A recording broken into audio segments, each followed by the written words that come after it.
Let's turn without further ado to the owner of Matt Bowers Auto Group. Matt Bowers, welcome to the show. Hey guys, can you Matt hear me? Bowers, welcome. We can. Good to be here. How you feeling, Matt? I'm good. I'm very good. It's another week. It's like Groundhog's Day. Every day is sort of like the same day. People ask me what I'm doing. I tell them everything. Right? What are you doing? Everything. How's biz, Matt? It's not bad. I guess it's brand by brand. It's a little different. But overall, like I'd said before on the show, we're having a better year this year than we did last year overall. Not that we don't have our bad days or weeks or off months here and there and stuff like that. We do. But overall, our business at my particular dealership group is better than last year for a variety of reasons, I suspect. Matt, what's driving that performance primarily? Probably consistency, in some, I'm a group that promotes a lot of people. I've discussed that before.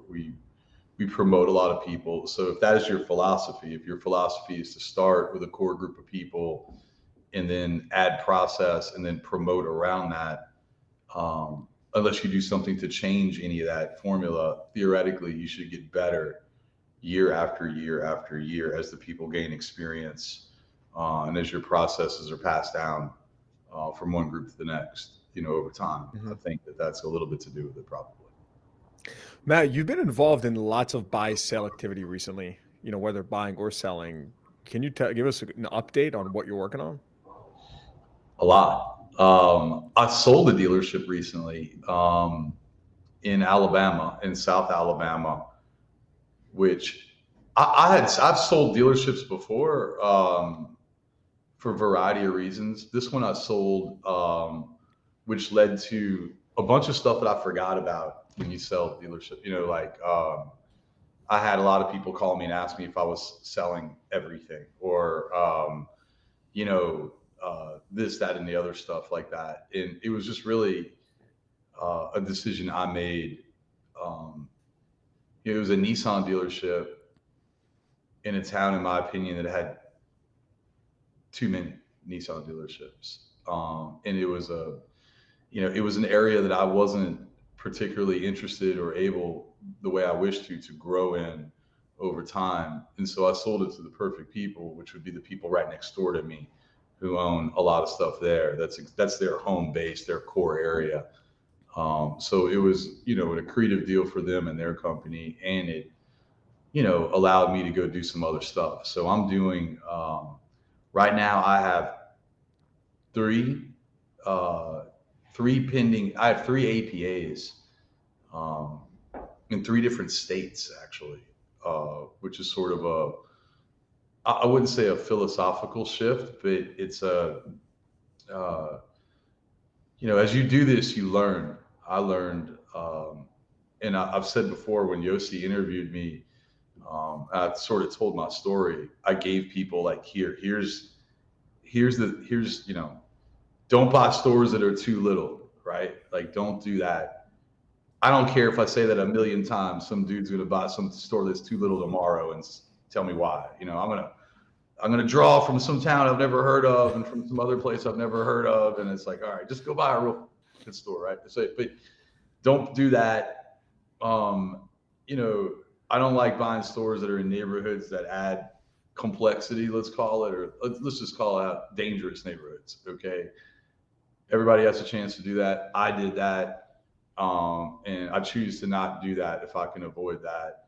And then I don't like buying stores in towns that stores that have been sold over and over and over. Like, you get the package on the store and it's got temporary banners on the package, and then you go to Google and it's got the last dude, and then it's like, some are like that.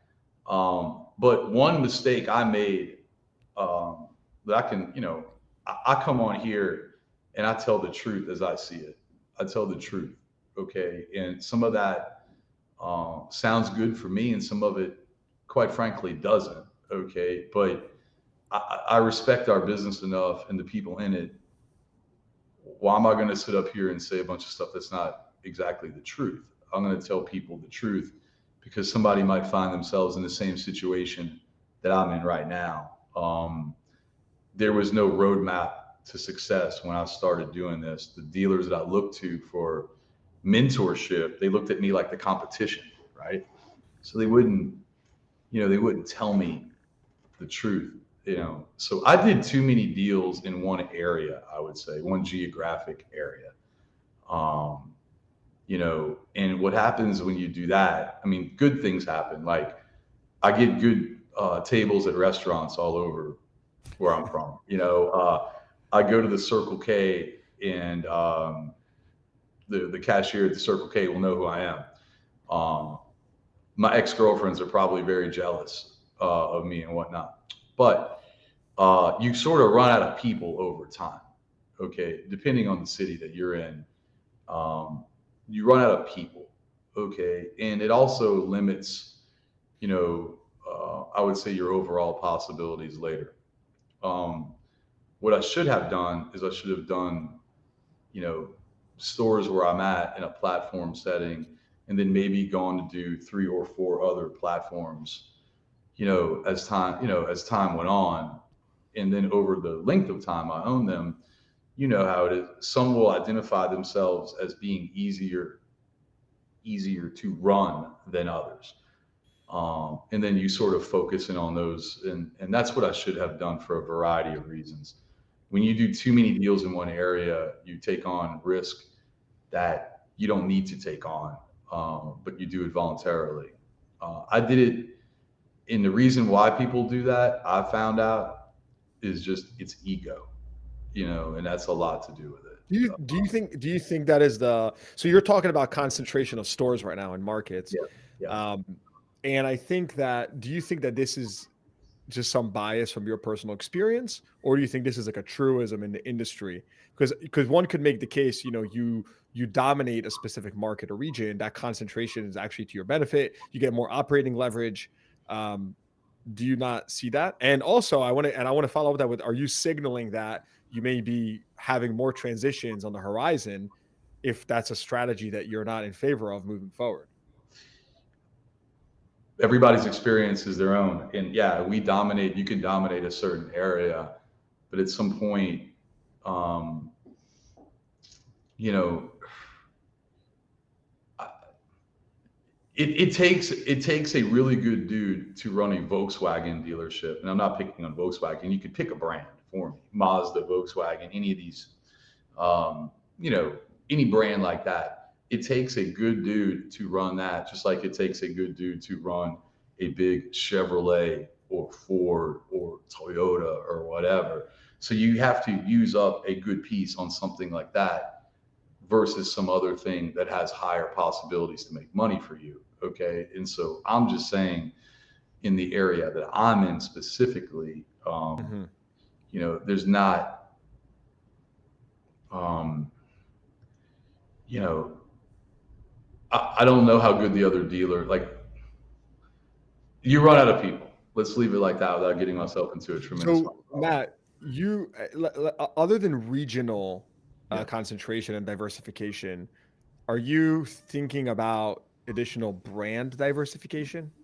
Or No. ask differently, what brands are you looking at? No, my for new philosophy on acquisition? that, right? My philosophy on that hasn't changed. I look at deals very simply. I look at deals on their face and say, what is going to return me the most money in the shortest length of time? And then assuming that all brands are cyclical in nature, which they've proven to be. Okay. Subaru is extremely hot right now. Like, you couldn't give away a Subaru dealership in the South 10 years ago. You know what I mean?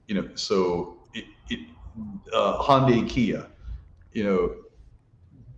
these were not major players 10 years ago. And there will be other people that emerge over time. So for me, I look at it very simply as what is going to bring me the most value. It's my own money. See, to me, it's my own balance sheet and a bank.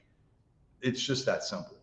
Okay. I also, which is very unique, I think, the way I think, I don't look at dealerships and say, okay, I'm buying this dealership for $6 million and it's going to be worth $20 million when I'm done. I assume all of them will be worth zero when I'm done. Okay. That's the way I prefer to look at them. Um, it keeps you from speculating. It keeps you from building in assumptions that you can't influence or control.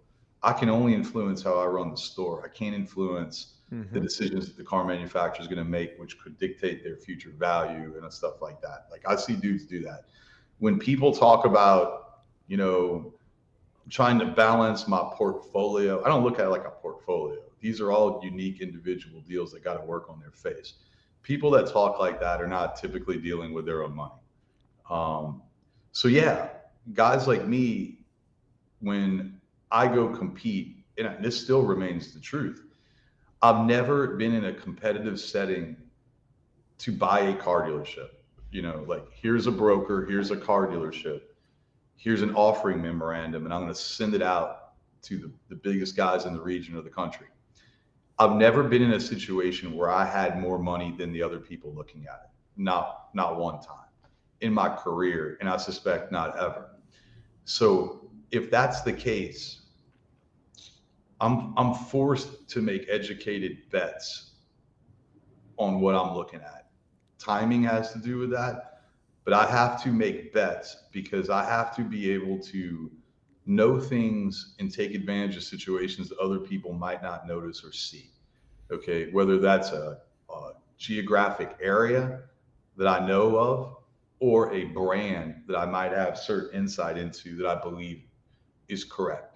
And so if you think you have an advantage, you need to try to take advantage of that advantage.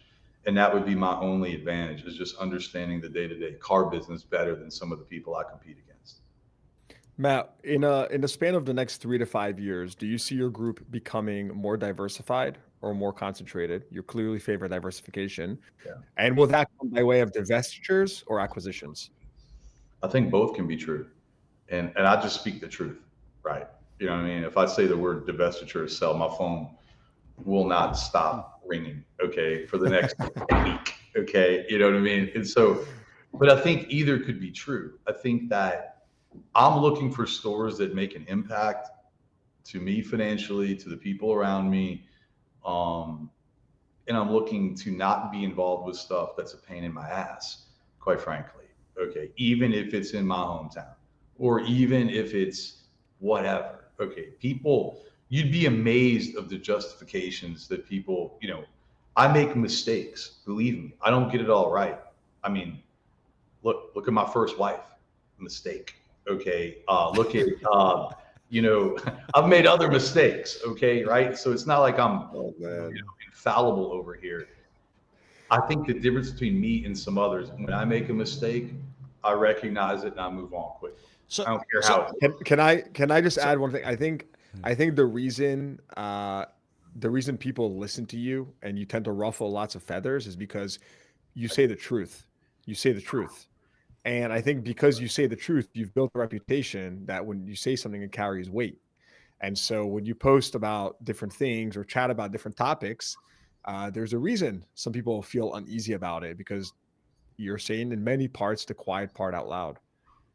Sam, you were going to say something? well, I was just going to pressure test both sides of this. So, Matt, you're saying, hey, on one side, I want to avoid stores and situations that are a complete pain in the ass. Who are those? Where are those? What are those? And then I'm going to ask the question of insights, but go with the pain in the ass. What are you avoiding today in the marketplace in 2025? What am I avoiding? Okay. Yeah. I'm avoiding, okay, well, to know what a pain in the ass looks like, you have to have been part of one. Okay. Yeah. And then said, Yeah. how did you, okay. And all of them share the same common things, in Yeah. my opinion. It usually starts with some obligation I feel to do this. This could start with the car manufacturer a lot of times. Like, look, I've been in a situation where I need the car manufacturer's help. You know, I want to be a good partner of theirs, which means sometimes taking on challenges, you know, in their network. You know, that's how I've built a reputation. I didn't say, okay, what's the easiest stores? What is a problem for you? I'm going to go fix it and you're going to go get promoted. Okay. Right. Like that is how this is going to work. Okay. I would be like, dealer network gone right. Okay, that's Yeah. the hope. Well, sometimes you just don't have the ability to deal with certain things. So car dealerships that I've been part of, that I'm no longer part of, were either brought to me by the car manufacturer and they were in some dire straits, or I have three other facility projects to do, and here's a fourth. Okay. And I just don't have the ability and the team to get to it anytime soon. So what happens is you do it and you don't get to it soon, and then it becomes a point of contention. So, or I feel like it's in my hometown or in some area that I'm known to be in, and I feel an obligation to do it. Yeah. Okay. Mainly to satisfy my own ego, to be real about it. Um, you So, know, Now, go ahead, so, Sam. so some interesting comments coming on. Brett Sutherland says, I agree 100% with what you're saying. Nate, the truck driver, first wife made me cackle. And then somebody flipped you a little bit of shit on the reverse side. She probably thought he was the mistake. So that's a reference to your earlier first. But it is interesting. Now I lost Matt. Hopefully I didn't make him upset with that one. But it's interesting to me, Yossi. Matt talks about how these OEMs cycle over time. And it is interesting. We see that historically. And I would love to get Matt's perspective on, as in the cycle and churn of OEMs, there are probably ones that he believes in more and feels more comfortable with and more confidence in. He even just talked about this. He's willing to take a project from an OEM, engage in that project with the support of the OEM, and turn around a bad situation. So Matt is not afraid of hard work. He's not afraid of getting in, getting his hands dirty. I'm curious, in today's marketplace, in that churn and that cycle of OEMs, how does he find the opportunity? I think that's what would be fun to get And from yeah, him. and we'll see if we get him back on. But I think in addition to that, as I mentioned, he comes on and he says the truth. And I Yeah. think people really respect that. And I think that's why when he had a conversation about, at the time was sale leasebacks, then he had a conversation about private equity Yeah. backed buyers, acquiring dealerships. He had various of opinions on both topics, but in both situations, there was lots of outreach to him, and just lots of things happen behind the scenes. And because people do, his word does carry weight. Whereas Yeah. you and I both know there's lots of operators in our industry that are not as candid and are not willing to say it how it is.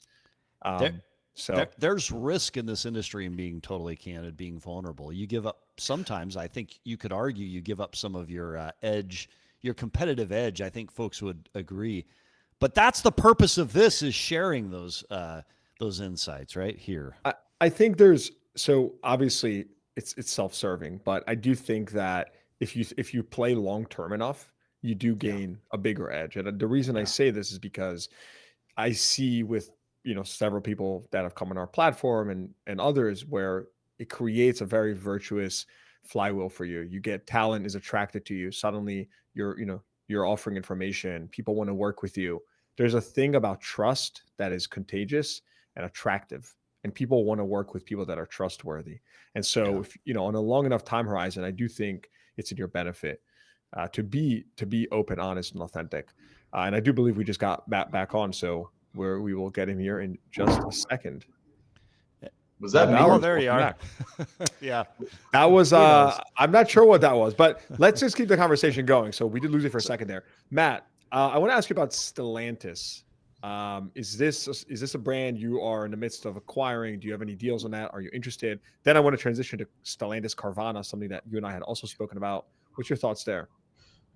Yeah, I mean, I think when we left off, we were talking about making certain bets on stuff like that, and I think right now, um, yeah, like I'm a buyer of Stellantis stores. I have two under contract right now, and two more with offers I think that are viable offers. So if I can get in, let's say an A market, right? Like an A market um, with a brand that's I think Stellantis's troubles were I think last year, maybe at the end of last year, right before NADA, in my opinion, was when sort of bottom happened. The bottom. This year, my particular store is having a good year. There's been some issues with car flow and stuff like that, but my store, and again, I have a good store in a good town. I do know that, but I think overall, I think there's a lot of positive indications out of them to be a car dealer, like for the next decade, let's say. I think they're going to bring back models that are going to add maybe 20 to 30% to their overall volume, which they deleted by their own doing in the last couple of years. So yeah, I'm a buyer of Stellantis stores. I would call them A markets or good towns. Okay. Mm-hmm. When you think about the strategy of Carvana acquiring that Stellantis store, which we briefly discussed, I spoke about it on the platform several times. What's your perspective on something like that, and what it could mean for the future? I mean, it's the least surprising thing ever, in my opinion. Carvana is there's a lot of vertical integrations in their company via auctions, via the used car platform, and effectively, I think there's more conversations than you know of, that we're talking about. I don't think it's just Stellantis. I think that they have people, I suspect, I don't know, I have no insight at all into Carvana or anything like that. So I'm just purely speculating out here. I would bet, it would be a good bet too, that Carvana has people working daily, weekly with network people from car manufacturers. And I would also bet that they're not looking to get their foot in the door. They're looking for major metros. They're looking for Phoenix, right? Like, so if you called a network guy to car manufacturer and said, hey, what do you have that you think I could buy? He's probably going to give you the stuff that he knows that's the easiest stuff. Like, here's this little guy in this little bitty town you never heard of. They're coming to them proactively and saying, okay, these are towns we want to be in. We want to be in Texas, sure. We want to be in Dallas, Texas, Dallas-Fort Worth, or Houston, Texas. We want to be in Arizona, but we want to be in Phoenix, right? Like, they are smart enough to understand what I was talking about earlier. They're trying to do major metros with towns with big populations where they can be the most effective with the advantages that they currently have. The question is that, I think the car manufacturers' framework agreements are going to come into play here. How dedicated are the car manufacturers to actually enforcing those framework agreements, or learning from the past, let's say, is one thing. And the second thing is that it's sort of a risky move that I think that Carvana is doing, because when you go publicly and you go try to go buy car dealerships, that's going to get a lot of more eyeballs on what you're doing. So it's almost like being in the mafia, where like the old school mafia guys, they didn't do anything. They didn't dress fancy, right? They weren't out there. Okay. They're about to be really out there if they do this, which is going to put them under greater scrutiny, let's say. And it's also going to open the door for a lot more people to try to copy what they're doing, quite frankly, which somebody will have success with, I'm assuming. What's your prediction, Matt? When do these acquisitions start to fall if this happens? And I know you don't have an inside track, but if you had to guess. I would say now. I would say, from what I know, it's not like they're looking forward to doing this maybe at some point in the future. If they could put them in stores in Dallas, Texas, I think they'd do it tomorrow.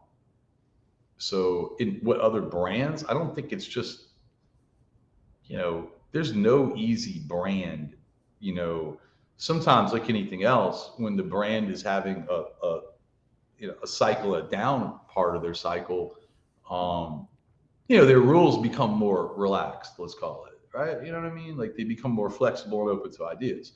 So there's the obvious people that have had a tough year or two the last couple of years, but I don't think it's restricted to them. I think Carvana would buy any mainline brand there is. I think those conversations are happening right now, in fact. That's why it's an interesting point you make if this happens and Carvana gets a big piece of any OEM, framework agreement aside. it almost turns into a direct to consumer model if they get enough of one OEM, right? Is that a risk? I don't know that that's going to happen. Again, the framework agreements, um, when they were instituted a long time back, um, were meant to prevent that.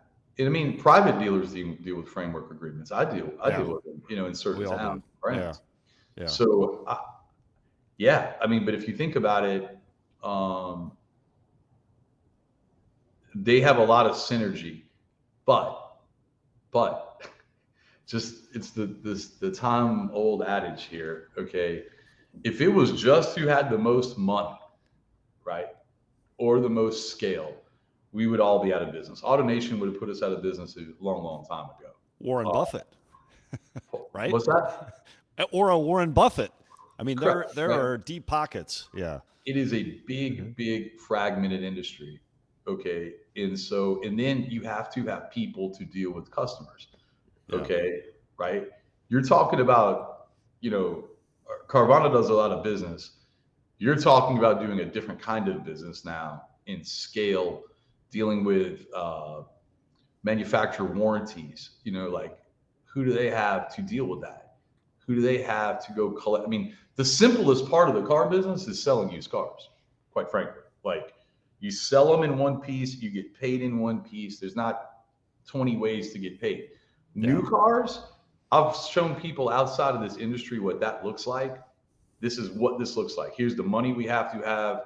Here's the money we pay. And this is how we get paid back. And people are like, yeah, no, pass. I don't want to do this. Like, it's complicated. So they're going to have to get all that stuff right with effectively no learning curve at all. Could they do it? Yeah. But I mean, look, finishing fourth place in Phoenix isn't like scaring the shit out of people or not like that. You know what I mean? So let's go see them do it and do it right. But I think they're going to get their chance. I think I'm going to end up competing against them along with a lot of other people. Um, you know, and my plan is just the same plan I've had with everybody else is with them. I'm going to take what they do good and I'm going to try to rip it off and implement it. And then I'm going to take what they don't do well or what they can't do well, and I'm going to live right there. yeah, There you go. And I'm not well, talking Matt, about sponsoring little league baseball teams either. yeah, No. If they got somebody good, I'm going to go hire them. Stuff like that. So that's what they have to look forward to. yeah. Well, Matt Bowers, owners of Matt Bowers Auto Group, we appreciate you being on the show to share your perspective. I just have one last question. I have to ask this. This is from earlier. You mentioned the cycle of these OEMs, right? And we see that. You mentioned your ability to go after a project in partnership with an OEM to turn a store. Is there one or two OEMs in today's market, September of 2025, that you would run towards that with? Because maybe if struggling, they've got the right idea. I mean, Chrysler Stellantis is one. You've mentioned it. Is there any other? Look, that was the age-old model that the car manufacturers had. They needed guys like me. Yeah. I could tell you other stories. I could tell you during COVID, I had one car manufacturer come to me and tell me, hey, I said, hey, I'm trying to do you a favor. We don't need you to do us a favor, right? We have people lined up around the corner to be our dealer, right?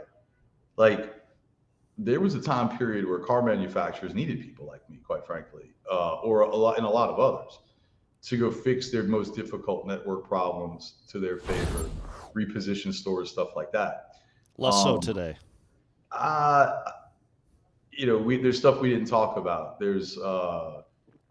You know, there's a lot more money being thrown at this industry via institutional capital and other stuff, and there's a lot more competition on the dealer side. There's a lot more people wanting to be in the car business in No retail doubt. automobiles than there ever has been, in my opinion. Yeah, no doubt. So, I mean, other brands I'm bullish on, I think General Motors for sure. Look, I like the domestics. I like Yeah. I like where this is. I like how this is lining up now. Will they be able to execute and come together? I don't know, but I can tell you this: they have a great opportunity right Yeah. now. They have an advantage if they choose to take the advantage. They ran towards the EV, thing from during COVID. If they really take the administration the philosophy, if they take that and run with it and embrace it, they have a chance to get ahead where there's some other car manufacturers that are going to have greater problems, I'd say. And on that, Matt Bowers, again, we appreciate you being here, sharing your perspectives, being, as Yossi, you say, 100% candid about everything automotive and your experience growing your automotive empire. So, Matt Bowers, thanks for being on the show. Thanks for having me. Anytime, y'all. Appreciate it.